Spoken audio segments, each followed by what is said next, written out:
And now, Hangar 56 Media presents Spike's Car Radio, a downloadable cars and coffee, hosted by writer, comedian, and automotive enthusiast Spike Ferriston. Now, here's Spike. Happy Wednesday, everybody. Welcome to Spike's Car Radio. We're here. We're not in the clear. We're driving cars. We're getting through this together. Zuckerman's here, acting like a dope and a monkey as usual. He's got Zuckerman. You're like Fats. You're like my dad. You can't help but fool around. Getting ready for the show, Ferris. Yeah, get ready. The head of an alligator. Get ready for it, for the show. Anyway, we have a decent show for you today. We have a great show, as a matter of fact. Jay Leno's going to be calling in a moment. And it's always good to check in with him. I spoke to him, Zuckerman, last week on his birthday. And I forgot to wish him a happy birthday, so I'm going to do that. Hard. Jerry's birthday was the day later or day before. Both those guys, perfect guests for the show. Comedians and car guys, right? Nobody can complain about that. And we hope you're all doing well in the face of this... unprecedented. This unprecedented? No, it's actually not unprecedented. There's in our lifetimes. In our lifetimes, yes. And like I was mentioning, Zuckerman, before the show, I was reading the New York Times before I came here. It didn't seem like the United States, we got the result we wanted to, and this thing was going to go on a lot longer. I think we flattened the curve, but they said now June is going to be worse than May, which I didn't expect. Anyway. We really don't know how to handle this. That's the answer. Nobody knows. Nobody understands why some hot countries don't have it. Some hot countries like Brazil do have it. That's reporting, don't you think? Some people, well, who knows? Some countries beings with older populations are doing poorly. Some with older populations like Japan are doing better. Nobody fucking knows. And everybody just wants it to be over. And as I said, I think they do know. It does feel like they know, Zuckerman. I don't really. Yeah. They don't know. What do you mean they don't know? They don't know really why this is acting the way it does. It does not exactly act according to the models that they've had. Well, yeah, it does. I mean, it's just like I'm not going to equate it with a flu, but flu sweeps across the world every year, and it kind of affects everybody the same way, and it's seasonal, and it's also affects different geographic areas differently and hits the East Coast over the West Coast. It's easy to track. It's just that the reporting is not. Some governments aren't reporting their stats anyways. Well, okay. If that's your position. It is. I'll accept it. It's science. It's simple. Anyway, let's talk about cars, Zuckerman, because you and I were going to meet for coffee, right? Right. This Sunday. And I sensed it was going to be annoying, but when we showed up, we had to leave.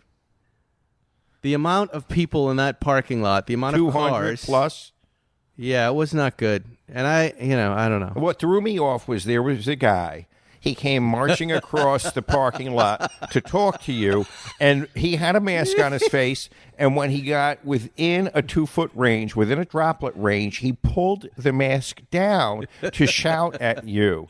And I had to restrain myself from saying, what the fuck is wrong with you? You put the mask up when you talk to somebody. Yes, you don't pull it down to spray your aerosol drops of putrid germs all over us, and then we got the fuck out of there. He was a car matchmaker fan.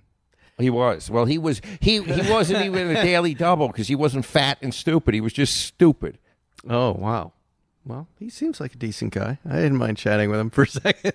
When I'm outside, I don't quite worry about things. But Really? There were, I was looking across the parking lot going, okay, any minute someone's going to take a photo and this whole collection of car guys is going to be on TMZ, and then we're going to be the Orange County beach of the car world. Right, and looking stupid. I don't want to be part of that. And it was bad. There was no social distancing. There was no anything. There were a lot of cool cars. There was a Maserati Bora. That Maserati Bora was fantastic. Whoever drove that Bora to the show gets major points. Wow, I missed that car. It was gorgeous, absolutely stunning. A lot of great BMWs. Earlier in the week, somebody pulled up in a Going, a couple of German guys, which is nice. I had the Zagato. Yeah. I'm also driving that Sport Turismo, the Panamera GTS Sport Turismo. which is a really interesting wagon for right now, right? We have a 4-liter twin-turbo V8 GTS, so not as fast as that Turbo S model that really hauls ass. This is like 450 horsepower, equal amount of torque, a little more, and all-wheel drive. But it's hard to kind of review it now with the pandemic, Zuckerman, because there's no driving, right? So this is a dad mobile for the dad that likes the sports car, right? That wants launch control and then wants to throw the Little League equipment in the back and go to the Little League field, but there's none of that driving right now. So again, it's like, you remember when I returned the 992? It's just like this. I don't feel Doesn't work. I'm not going anywhere. So what am I doing with this? I'd rather take a drive for groceries than an old, difficult driver like the Zagato. It's a wonderfully executed station wagon that I don't really understand. Like, seeing you in it seemed so odd at this time. Yes, because little spike in the big giant car. I'm 5'10". Okay, little spike in the big giant car. What are you talking about? Well, you might be 5'10" on your license, but in real life, maybe, I don't know. But it's a giant car. It really is big. It's very large. And I got thrown off by the color. And you always tell me press cars have funny colors. Well, like I said, there are only 2 press car colors. There's Mamba Green, which Matt Farah just reviewed, and Dr. Pepper. And Mahogany Metallic, the dark brown, which the internet really liked. And I thought it looked like Dr. Pepper in real life that was thrown on a car. I didn't like it, and I'm used to driving on Sunset with you in 2 sports cars. We track really well. And that thing. What did you have that day we drove out there? I don't remember. I had something appropriate, something small, 2-door. You had the red car, the 964? Yeah, I must have had the red 964. Right. And yeah, it just was like looking at you. You were going fast. You were keeping in your lane, but it's a lot of car. That's not a car to really go fast in. It's a lot of car to keep in your lane. Does sound good? It is. It's very large, but then again, that's why I'm saying, like, you get in it and you put everybody in it, and then you put your gear in the hatchback, and you've got something, right? And I love the way it looks. Like, one thing I really love about cars is when I'm walking back from wherever I am going to the space where my car is at, and the way it looks. It looks way better than it feels when you're inside it. When you're inside it is very large, but I can't tell if I'm just reacting that way because I had the Zagato in the garage at the same point, which is like getting in a tiny paperclip box, like tin or something, and then getting into this other thing. I'm not saying I don't like this car. I like this car a lot. I think I would just rather have a Range Rover Sport. No, the Turbo. The Panamera Turbo e-hybrid or Turbo S e-hybrid. With the normal back end and not the station wagony thing? No, I love the Sport Turismo piece of it. I do like that a lot. Yeah. Because, again, like all I've done is load groceries. Usually I'm hauling kids and equipment and stuff, and it's got a bigger back end, and you just open up the back. It's tremendous. And when you close the doors to this thing, Zuckerman, it's one of those close out the world cars. I guess. I mean, I had my kids a long time ago. I'm so past that age of going to Little League and sporting events and having to be with other couples and their kids. You waited much later in life, I think, to the wrong time to have kids, but I had them at the right time. So but regardless, wrong time. At the wrong time. Regardless, wrong time. At the wrong time. I like my situation. It's great. If that's what you like, I think it's if there are old dads out there, they'll disagree with it. It's the greatest time to have kids is when you're older. What else is there to do? Remember when Tony Randall had kids? At 89. I was working with him, yes. I do remember. That guy, what was his name, Marshall, with Anna Nicole Smith? That was one of my favorite pictures. Him in the wheelchair, grinning like a toothless monkey. I did it. I did it. I won, and I did it. Anyway, here, I'm not going to say anything else other than I think if I would go to the Sport Turismo, I'd get... is there a turbo package on the Sport Turismo? I have no clue. If there isn't, I would go with the Turbo S, and I would go with the Turbo SE hybrid right now. What is the price point on that thing? Do you have any idea? On this car? Yeah. The GTS is about $150, 134 sticker, $150 with everything in. It's right in the middle. That's what kind of makes it a little tricky, right? Right in the middle of what? High and higher? No, between a base Panamera and then the Turbo S, right? But here, you want me to be, we're really drilling down and getting granular here.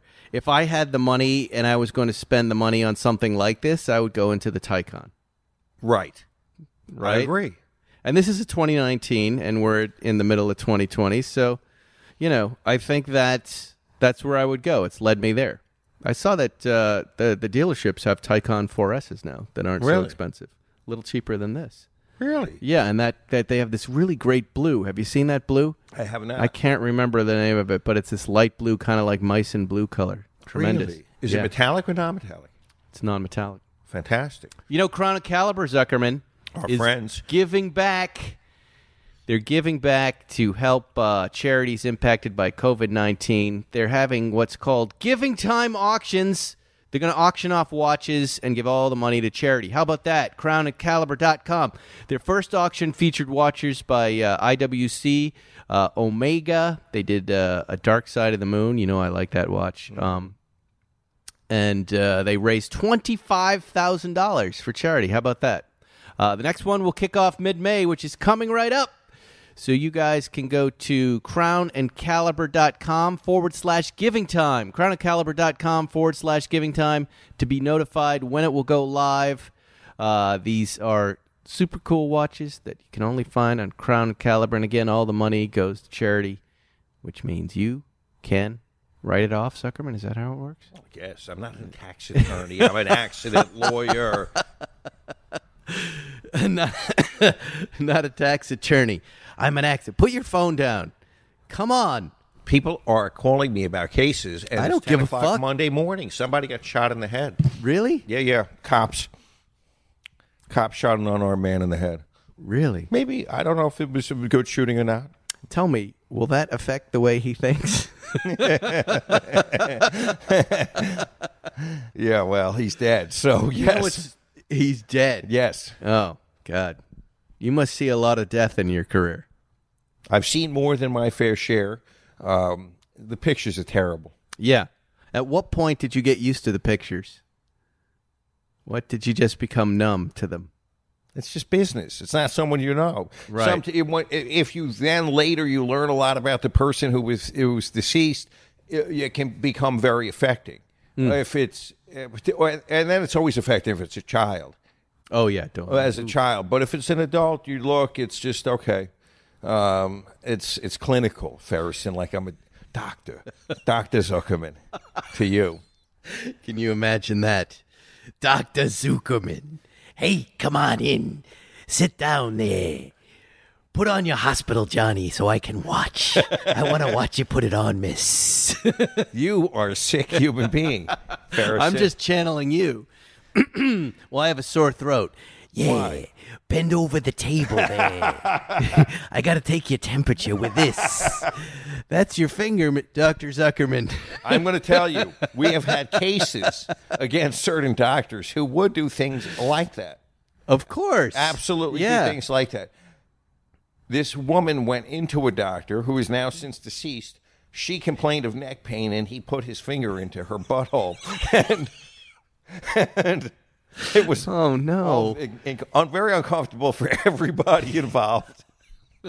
You get her money, though, for that. Yes, Yeah. absolutely. You're not allowed to do that. And is he no longer practicing, I hope? Well, he's dead, so yes, he's not practicing any longer, but he's dead. So this was his last move. He had these moves, yes. So these were his go-to moves. Unbelievable. What else can we talk about? What else have we been driving during this We've driven quarantine? a lot of cars. Because Mr. Leno's calling in a minute, and we'll get into that.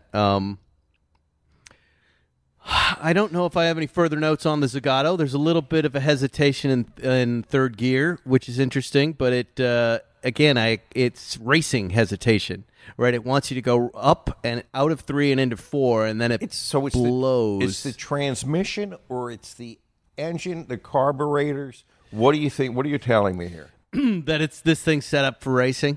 I don't think it's a problem. I think the engine is kind of set up for racing, and you feel it in third that gear. you're trying to shift at about 3,000 RPMs, and there's a little dead spot? No. When you are, the way this is geared, so when you're on the PCH, when That's you're the correct driving, thing. That's the correct way of saying and it. you come off the 10 onto the PCH, you know how some cars just have a cruising gear when you're at speed limit, right? Yeah. In this car, you're in third gear. Right. If you drop it into fourth, it's the RPMs are a little too low for the car to relax. Right. Does that make sense? Yes. So as you're up around 4,000 or 5,000 RPMs in third gear, doing about 55, 60, there's just a little bit of a jumpy jump. So you have to pop it a little higher, but that has you speeding a little bit. Do you see what I'm saying? I understand. But you know what it reminds me of is Jerry's 550. That day we were driving those, remember? Like real race car stuff. So a real race car just wants to accelerate or decelerate. Doesn't like to cruise at a steady speed, right? Right. And it's not so pronounced that it bothers me. But I like speeding, so I don't know if I would. It kind of adds to the gentleman racer driving experience of the car. That car gets a lot of positive attention. Oh, it's Looks-wise, it really, people just flip out over I just the car. avoided. I was going to come down Sunset and get on the 405, but there was... Why are you saying that so pronounced? I mean, people don't want me to say the PCH. They want me to say PCH. I'm not going to do it. Why would you say, like, I got on 10? You wouldn't say I got on 10. Pacific Coast Highway. I got on the 10. If you're on the East Coast, you wouldn't say I got on Van Wyck Expressway. You would say the Van Wyck. I love the adjustments. The Van Wyck. As if we're going to give a shit in this place today about what you tell us to do. Actually, we kind of do. Anyway, so Zuckerman, I don't think the Zagato's registered yet, is it? No. So I was pulling onto the on-ramp, and there was a California Highway Patrol guy there, and I decided to avoid him. He looked like he was doing the worst kind of radar there is. Do you know what I'm talking about? Right. When they sit on the on-ramp and you go by them and to the left, you can't even see them. And then they descend on you. And they hit you from the back. He was doing and that. And then they descend on you like fighter planes. Yeah, that happened. I got a ticket 2 weeks ago for speeding. You did? I did. Yep. Yeah. There are a lot of them all of a sudden. Yep. Well, my luck was out. What's that? My luck was out. Did you feel like that? Yes. What is that 24-hour period we feel when we dent or ding our cars or getting a speeding ticket and you feel depressed? It's like after a spree, like if you went out on a drunken spree or a coke binge, after the party's over, you have pitiful, incomprehensible demoralization. And that's the same way a ticket is. Yeah. You feel like, you were riding high and then Johnny Law got you, and now your behavior has to be modified because who wants to endure 2 tickets at once? It's a reprimand. Yes, you've been snapped with a very wet towel right between the eyes. See, I believe that we are walking around here. I'm just going to adjust this because Shay's going to call. That we're walking around with this. I'm invincible. After a while, you feel like, all right, I got this. I'm invincible. I can goose it every once in a while. I'm not going to get in trouble. I've figured it out. I know where the speed traps are. And then your luck runs out. And then boom, flicked in the nose. And this is a time the police are really heavily patrolling right now on the streets and on the freeways. Yes. And I got it on La Brea. And I will say that in this experience, the motorcycle cop was an absolute gentleman. He was a prince to deal with. It was one of the few times I did not resent getting a ticket. His manner in approaching me and talking to me, he didn't give me the authority voice. He just came up to me and had a conversation with me like a person, which is really a nice way for it to be done. I could accept it very well from him. So you didn't yell at him, or I didn't have to battle with him. Not like the guy who said, "What's your deal, man?" Remember that whole one in the M1? What's your deal? And I wouldn't answer because that's not really a question. When that guy pulled me over, he kept saying, "What's your deal?" And I didn't respond. And then he finally said, "Are you going to answer me?" And I said, "Your question is unintelligible. Are you saying my deal? Aces over queens? Clubs are wild? Clubs are Trump? What does that mean?" And that's when he said, "You're driving like an asshole." And I said, "You just called me an asshole." Did you get out of that ticket? Yes, he would not give me a ticket. So remind me, because I was just thinking about this the other day. You just called me an asshole. That put him back on his feet a little bit. Yes. And then what did you say He after said, "I that? did not call you an asshole." I said, "Yes, you did." He said, "I told you were driving like an asshole." And I said, "That's calling me an asshole." I said, "So give me a ticket for whatever vehicle code driving like an asshole is." And then when you're done giving me a ticket, please have your supervising officer come down. Really? Yes, have your lieutenant come down here so we can discuss your interactions with me calling me an asshole. And then Is that really a problem? Yes, they're not allowed to call you an asshole, Ferriston. What is that? I mean, what law is that? They're not? I mean, it seems like they do that all the time and punch you in the head. Well, okay, that's a little different. But what's wrong with calling you an asshole? That's what I mean. You kind of were acting like one. Well, he has a job to do, and he's not allowed to be furious and enraged like that. And so you really could have got over if you decided to apply what you know about the law to him. Yes, but I'm in a privileged position as a middle-aged guy, clearly kind of a professional. I have older, maybe with some means. I did put him back on his feet. He didn't know how to handle me, right?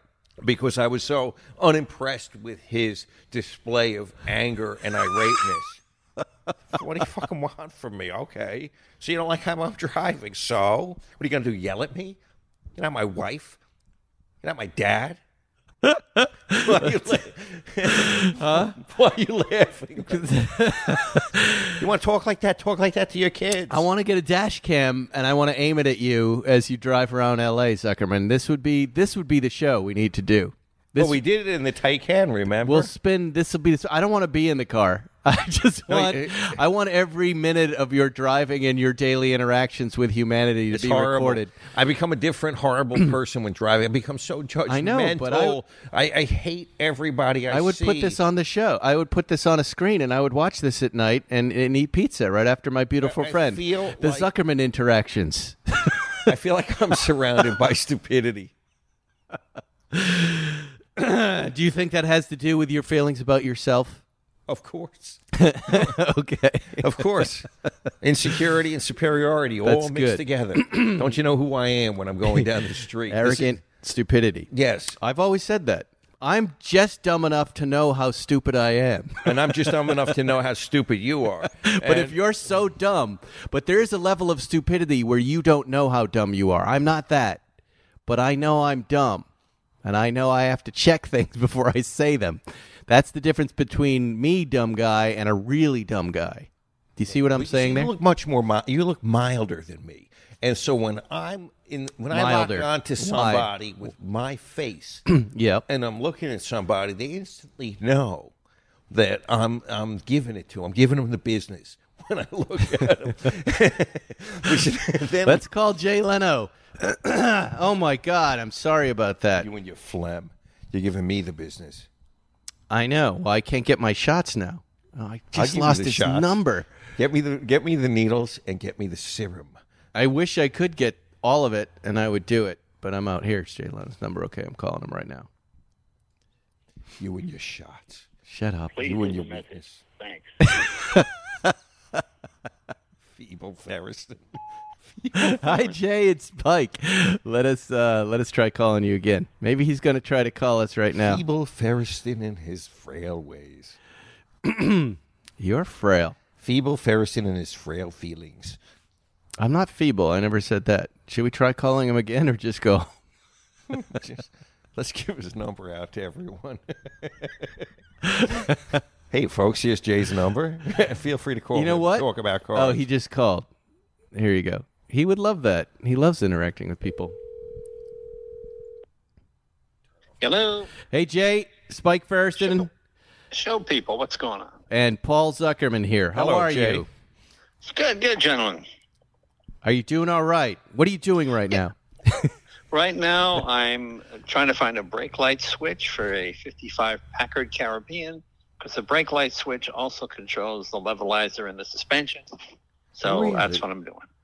So the Packard Caribbean, that was like the last gasp for Packard in the 50s. That had what kind of a suspension for a leveler? It had a torsion bar suspension. It's an amazingly comfortable car to drive. The torsion bars compensate for level. Like when you sit on the fender, the car sinks, and then you hear, and it comes up and gets level again. So no matter how many people you put in the car, it always drives flat and level. Wow. What do you think of the looks of that car? Do you like the front end? The front end of the Packard? Yeah, the Caribbean. Well, what it was Packard was pretty much on their last legs by 1955. This is the last ditch effort. They put a lot of lead in the hood. The hood is so heavy they had to put a rod in it to hold it up because it would literally come down and decapitate people because they had no money to redo the car, so they just used a lot of lead and filler to make it look a little different. Plus, Packard made a big mistake. They kept a straight 8 engine for too long. When General Motors, everybody else had V8s and overhead valves. So 55 was their first V8 engine, and it came with 2 4-barrel carburetors. And it's one of the years of the Ultramatic. It's the Ultra, it has all those kind of silly names, just Break-O-Matic, all that kind of stuff. So, but it's an interesting piece of history, Jay, what do you tell us about your quarantine? We were checking in with everybody. Jerry's out in Long Island doing his thing, taking drives. What is Jay Leno doing throughout this whole thing? The same thing I did before the quarantine. I just come to my garage and I work on cars and I go home. And, actually the quarantine is great because I can go, honey, I wanted to take you to the new vegan restaurant, but it's against the law. We can't, In-N-Out is, let me grab some burgers from In-N-Out and we'll go there when this is over, So that part of it is good, The driving is good. The driving is excellent. Driving is excellent. But, the whole world is like upside down. Like I went to the bank the other day and they call the cops because the only one there not wearing a mask. It makes no sense. Hey, thank you very much. I know. What do you do? You sit home and you write stupid coronavirus jokes. You're not performing anywhere. No, I did Mar last week, but no, there's nowhere to perform.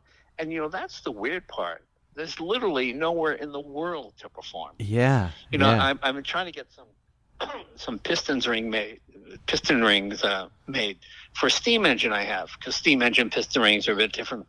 So I called my guy, he's in Scotland, and he says, no, I got the coronavirus, G. What should I do?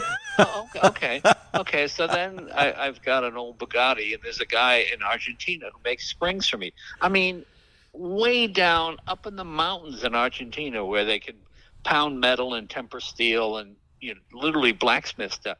And he's same problem. He goes, no, I can't. My guys are all out with coronavirus. Wow. I mean, it's literally the whole world. I mean, it's pretty amazing. Yeah, I know Italy just opened up today, though. They relaxed things. There were a bunch of people in St. Mark's Square in Venice. What do you? We've been asking folks what their favorite quarantine driver is. Have you changed your daily? What do you think is the? Yes, because I've been driving my 1950 Plymouth 6-cylinder station wagon. It's an old-timey looking car. Big white wall tires, very utilitarian, 3-speed on the tree, 2-door, green. This is not the time to be driving an Aventador so you look like some Lamborghini, some deposed dictator's idiot son with open pipes tearing up and down. You know what I'm saying? But it's funny because I got this 50 Plymouth, and my wife and I went to the store the other day, and there's a line of people waiting to get in the store, and I'm driving in, and people see the car, and it just sort of makes them smile, And this old guy comes over and goes, "Oh, my mom had one of those when I was a kid," blah, blah. And then this young couple in their 20s come over, and the girl goes, "Oh, this is so much cooler than a minivan. This would be a much cooler thing to have than a minivan. And then the guy, who is also in his 20s, goes, "Hey, what's a Plymouth?" The old guy next to me just thought that was the funniest thing, and he just thought that was the funniest thing in the world, And I realized, here's a car that kind of makes people happy. Right. You pull in with it, and it reminds people of when there wasn't a coronavirus, even though it's not that long ago. It seems like it is. You pull in some fancy supercar with loud pipes, and it just annoys people. But this is the kind of thing where it seems to take people back to another era where they kind of go, oh, that's kind of cool. And, it's not fast. It's not flashy. It's got the old radio where when you turn the radio, it goes click. And then, the deep bass comes in you get from tube radios, So that's a good That's a good vehicle to drive during a pandemic. Yeah, yeah. The Lamborghini crowd was out in Malibu this weekend. We were talking about it earlier today, but we had about 200 people at the Malibu Country Mart. No social distancing. It wasn't a good Lots of cars. It's gotten out of hand. Because driving is one of the few things you can do during this quarantine.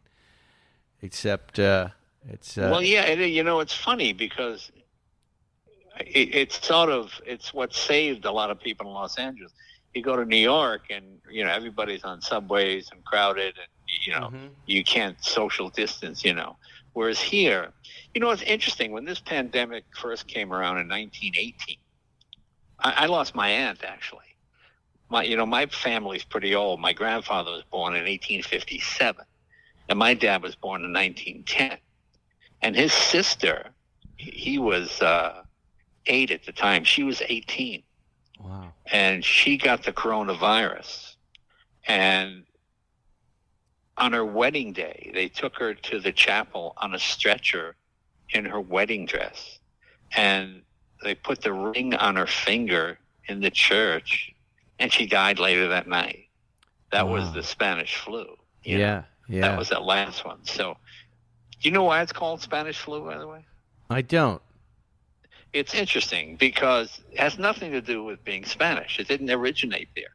But during World War I, Germany, France, England, America, United States, all the countries involved in World War I, which Spain was not, they all had the pandemic. They all had the flu.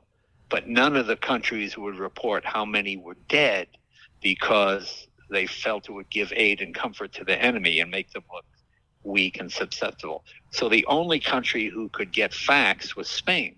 So all the information came out of Spain. France has 20,000 dead. Germany has 80,000 dead. America has this many dead. So it was called the Spanish flu because the information all came from Spain. But it didn't originate there and had nothing to do with being Spanish. Wow, look at that, Zuckerman. That's a wonderful history lesson. I love that. Let's talk cars. Hey, you were working on a 911T, if I recall. Amethyst? Yes. Last time I saw you and I was over at the garage, maybe that was a year ago. Is that car done? What have you done to that car? It's all done. It's all nothing radical. It was a one-owner car I found in Beverly Hills. And I always tell people, if you're looking for cars, go to rich neighborhoods, Palm Beach, Florida. Well, because you're likely to find a car that's been garaged, maybe abandoned, but been garaged. I mean, a perfect example of this, I found 3 miles from my house, this woman calls me, 94 years old, and 93, 94. And she's got a 66 Lincoln Continental she bought new, okay? And she says to me, I ordered it with everything except FM because I didn't know if that would last. I didn't want to pay $75 for something I would never use. So she buys a 66 Lincoln girl, and she tells me she was Marilyn Monroe's roommate when Marilyn first came to Hollywood in the 40s. Okay, and this pictures of her with Marilyn. Okay. So I go over to her house in Beverly Hills. And it's like a scene from Sunset Boulevard. She comes down the stairs, and you know something? She looked maybe in her 50s or 60s, wearing some sort of elegant pantsuit thing, and she had her hair done. And you could see she's still a nice lady, but you could see she was once a beautiful starlet. Right. And she lived in the village. She'd take this thing to Beverly Hills Country Club, to get the nail salon, to the beauty salon, to the supermarket, and go home. And she put 1,000 miles a year on it for about 60 years. Wow. And I looked at this thing, and I thought, well, I got to buy this. I didn't want a 66 Lincoln four-door convertible, but it's perfect. I mean, there's a few little dings, but nothing really bad, And I said, oh, okay. So that's also how I found my 911T. A guy bought it new. He moved to he lived in Beverly Hills in a condo. I think his mother got sick. He took care of her. Then she died. Then he got sick. And then it was parked for about 23, 24 years in an underground parking garage. And when I looked at it, it had 4 flat tires and, blah, blah. but the body and everything was very straight. So we took it back to my garage and decided to do not a resto mod on it, but we went through the motor, took it to 2.5 liter. I didn't want to go much bigger than that. We put the twin plug heads on it, lightened the flywheel, beefed up the transmission a little bit. Had to change the clutch because 71 was the year they had that weird reverse acting clutch, which it couldn't take the extra power. And right now it's probably putting about 2.25 horse. So it's fast. It's really quick. It's fun to drive. And it's that sepia brown, that kind of baby brown color. It was a color when I first looked at it. I went, oh, I hate this. But then when we buffed out the paint and everything, I realized it's such a 70s color, and people go crazy for it because you don't see that light brown color anymore. Oh, okay. So now I really like it. Now I do not regret not changing it. Wow, sepia brown finally coming into fashion, because that was the first 911 I had, 1974 sepia brown 911, and I just heard baby poop every few feet that I drove it. Baby poop, baby poop. They would point, baby poop. But it's a wonderful car to drive. It is. Well, yeah, they're great. They're great. I was looking, doing a little research online to chat with you this morning, and I saw this article on your upgraded Ford GT exhaust to titanium. Oh, right. And I wondered why you did that. I mean, the sound is spectacular on this exhaust, but isn't the exhaust on that car already spectacular sounding? It sounds fine, but you save 30 pounds. Oh, you do? 30. And a company called me and said, hey, we'll give you a good price on it and install it. And I said, okay. Wow. So it came by here, we put it in. And, it weighs 5.5 pounds. That was it. And it's all street legal and all that because everything is after the cat. Yeah. And it sounds good, and it's fine, why not? But you're not a guy who cares about street legal, Jay. You're driving around in ferret tanks with machine guns on them and real bullets. which is street legal.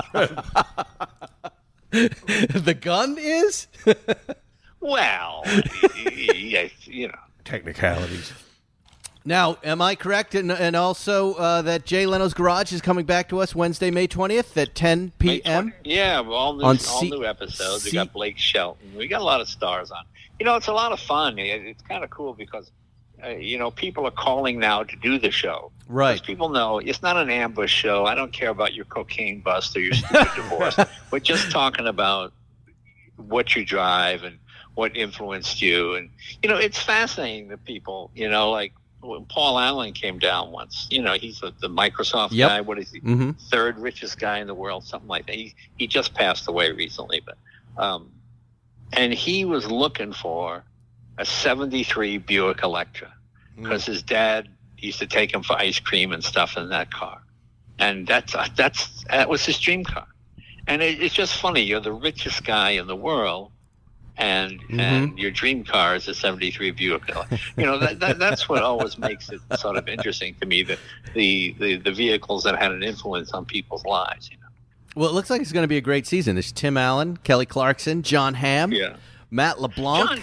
John Hamm was great, and Matt LeBlanc was great. Matt LeBlanc's a real car guy. He did Top Gear, but sure.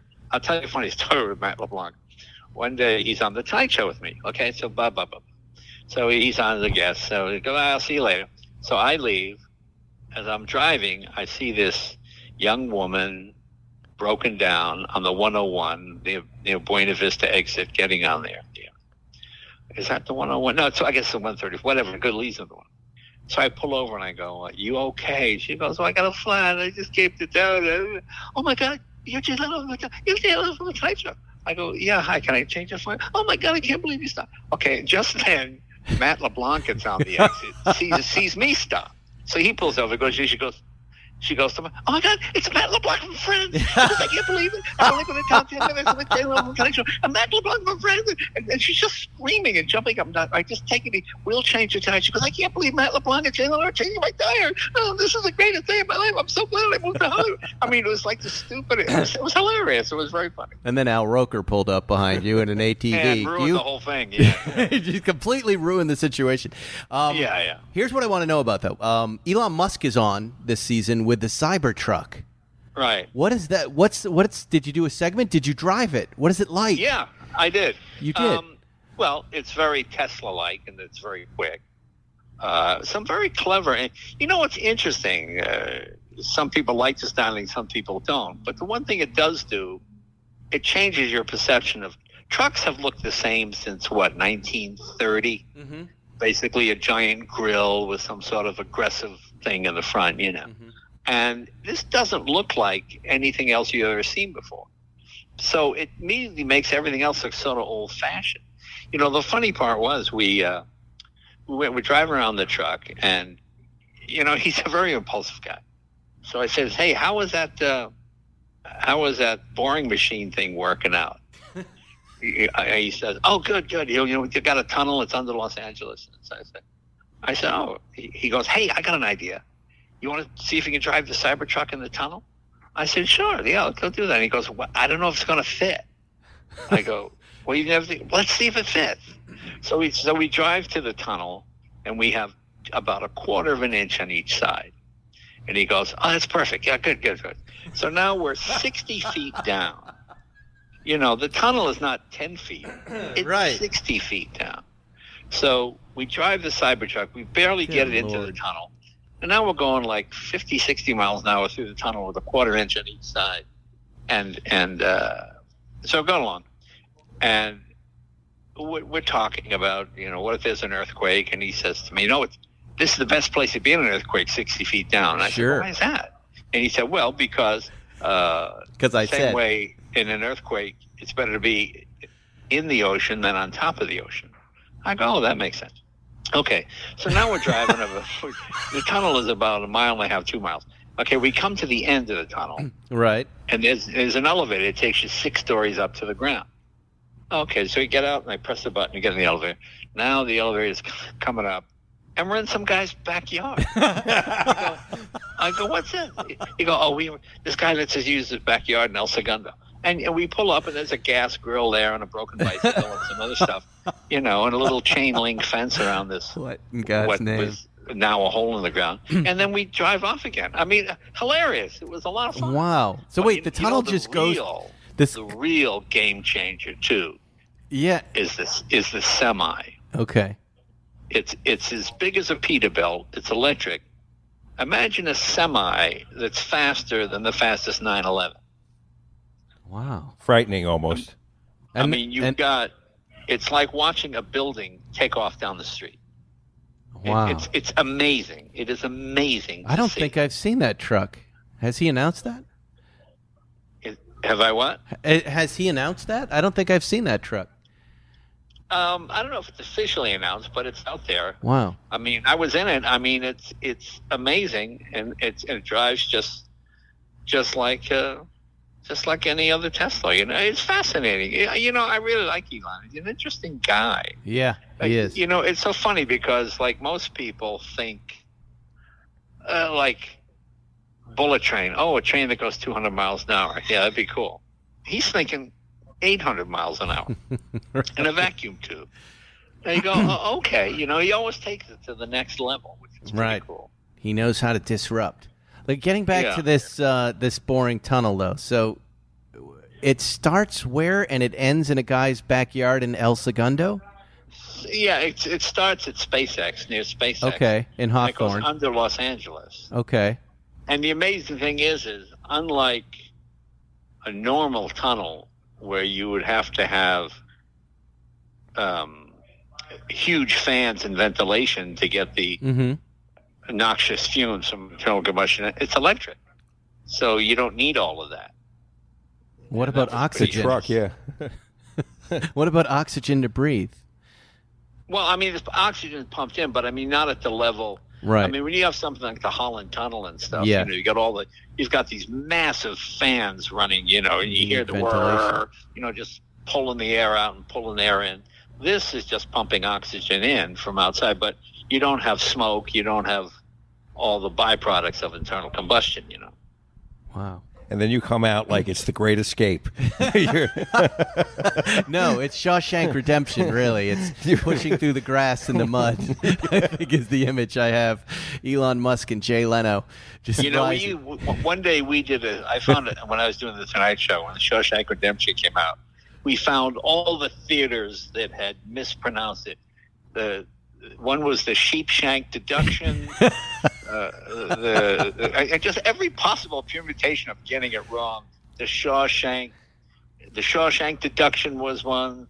The Shawshank reduction. The Shipshank. I mean, we just read all the ways people had screwed it up, and it was hilarious. There were no accidents on set this year. That Jay Leno was not injured in any way on Jay Leno's Garage. No. No more really rolling dragsters. We crash a lot, but we don't really get injured. Wow. So this is great. So your life is pretty much the same as it was. It's pretty much the same, except better. This is not a good time to fall off a motorcycle because you're not going to get an ambulance. Right. Every ambulance is. I was on the freeway the other day. I was on the 210. And I'm accelerating on the freeway, and the truck in front of me, and a heavy truck, it hit a bump, a huge chunk of pavement popped out of the freeway, and I hit it, bam! It broke. It didn't break, but I bent the front suspension, I bent the fender. I bounced off the seat, but luckily I didn't go down. And I was like, geez, I got off to the side of the road, and I said, oh, man, this is crazy. Luckily, there wasn't hardly any traffic on the on the 210, so nobody hit me, but that was pretty. You were on a motorcycle? Pretty scary. That was pretty wild. Are you saying you were on a motorcycle? Yeah. Wow. And it was a piece of pavement, huh? God. No, a piece of pavement came out and popped out and created a pothole, and I just hit it hard. I see. I was driving, God, 85-year-old motorcycle with not really any suspension or brakes, so. Bam! I just hit it hard, and geez! But luckily, I didn't go down. So. And what kind of motorcycle was that? At that right now, it's what kind of motorcycle were you on? What was it? What kind of motorcycle were you on? 1939 Brough Superior, which is an English motorcycle. Jay, and you just had a birthday. What age did you just turn, Mr. I'm Leno? 70. 70. Nothing. And that's what you're driving on the highway. You fall down at 70. Oh, my God, it hurts so much. You fall off bikes a lot, but when you fall down at 70, it's like, geez, stop. Enough. Yeah. So I figure I got maybe one good crash left, and that's probably it. Yeah. Well, please be careful out there. You're a national treasure. Oh, yeah, that's it. Yeah. The national treasure, Jay. Yeah. The new season of Jay Leno's Garage is Wednesday. What season is this for you? Season 8? Season 5? Where are we at? I think it's like 5B. 5B. I realized I look at my contract, and it's like if you go to season 6, I have to give you like a 10% right. raise. So we keep doing season 5A, section 1. That kind of stuff.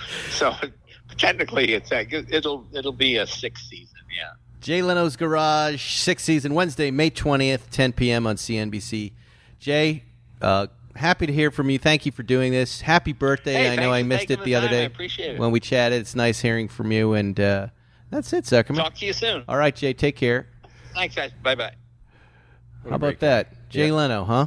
His most interesting car to me, he's got one of these turbine-powered Chryslers from the early 60s, and that just so it's like a jet engine in essence. He's got the jet engine cars, and he melts bumpers, but, again, he just drives everything. He's on a motorcycle from 1939 on an interstate. A rigid frame motorcycle. And I didn't, he's Jay, so I didn't want to say, but if anybody else would have said, that must have been really hurt your nuts really bad. It's like we were talking earlier about this ticket that comes out of nowhere. There are moments on a motorcycle, Zuckerman, where you think, I'm safe. And then I've had like 2x4 pieces of wood hit my fairing and luckily not my neck on the highway doing, it just surprises you. And the pothole is the worst. I rode a lot. Yeah, you know what? There was one time I was on my motorcycle in the very early 90s. I was going north on La Cienega around that curve by Washington. Right. And there was a junction in the road. It was like hitting a wall. I hit that thing at 50 miles an hour so hard going around a curve, I thought I was going to die. Wow. And those are the things. So you fell off the bike? I didn't fall off, no. No. I somehow managed to stay on. Wow. But it can be really scary because, it's the line between having a great time and dying is very thin. I'm in the unfortunate position of really never crashing. I tipped over once or twice, but I've never crashed since I was 12. And I'm currently blasting around my neighborhood on a taco mini bike with a bicycle helmet. You know what it looks like in my neighborhood, Zuckerman? As people are walking up and down the street, and then here I come on a orange taco mini bike with one of my kids' bicycle helmets and shorts. What am I lowering property values, do you think? I hope. They deserve that. I once was riding with a guy. We had parked in front of a bar. This is probably 1991. We both had Harleys, and we took off.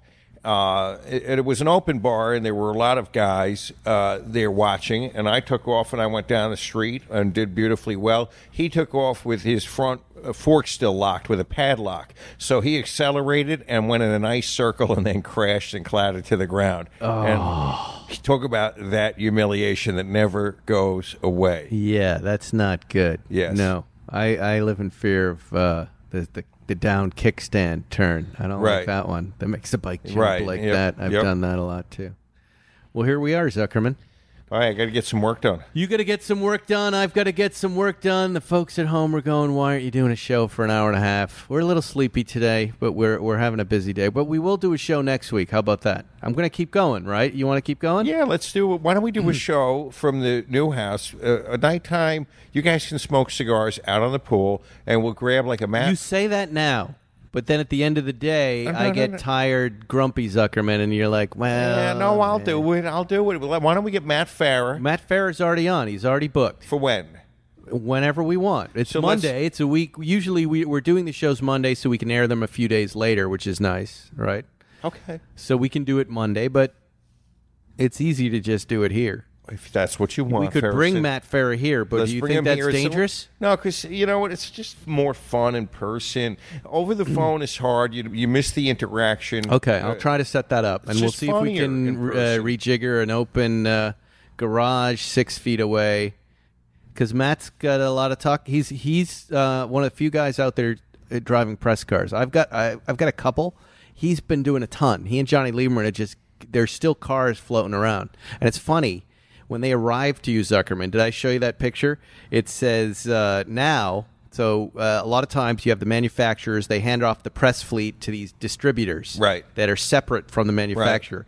And they have their own card that says sanitized by, I won't say the names of various ones, but it's funny because you should see the guys that drop the cars.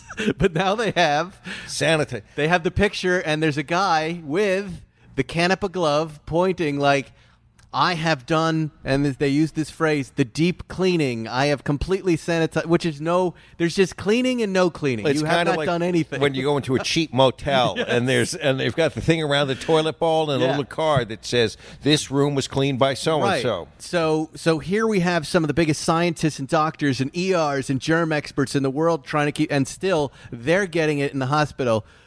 But the guy who delivers the car, he's managed to clean it all out of the car. He's used Johnny Lieberman's curtains. He's used the old curtains that Lieberman's wife cut up and sewed into paper towels. He's got the paper towels now. I handed off a bunch of paper towels. If Lieberman, I have a whole ton of paper towels. He's doing fine. He's got it. Lieberman has to bring back the Turbo S so I can drive it. All right. Okay. This is a sore spot with me. Somehow Porsche's letting him keep this Turbo S for weeks and weeks. What's going on? Who's Johnny Lieberman? Give us the car so we can talk about it. You know we're going to love it. Come on, Lieberman. Now I'm raging. Fake raging. Lieberman. All right, I feel like we've said everything we need to say, Zuckerman. I hope you all stay well. Keep washing your hands. Keep abiding by this quarantine. Keep driving your cars respectfully. Stop making noise with that microphone. Zuckerman, Shut what up. do you want to add? Nothing. Nothing? Leave me alone. Leave me alone. All right, I'm going to leave you alone. We'll see you next week on Spike's Car Radio. Thanks for listening to Spike's Car Radio, brought to you by Hangar 56. Listen to new episodes every Wednesday, and be sure to subscribe on Apple Podcasts, Spotify, or wherever you get your favorite podcasts. Don't you love an extra $100 in your pocket? Have a TurboTax expert file your taxes for you by March 31st to get $100 back instantly. Because no matter what moves you made last year, TurboTax makes them count. That means getting $100 back and 100% accurate taxes, only from Intuit TurboTax. Must file by 3/31. Credit only applicable to federal filing fees with TurboTax full service. Offer can be modified or terminated at any time.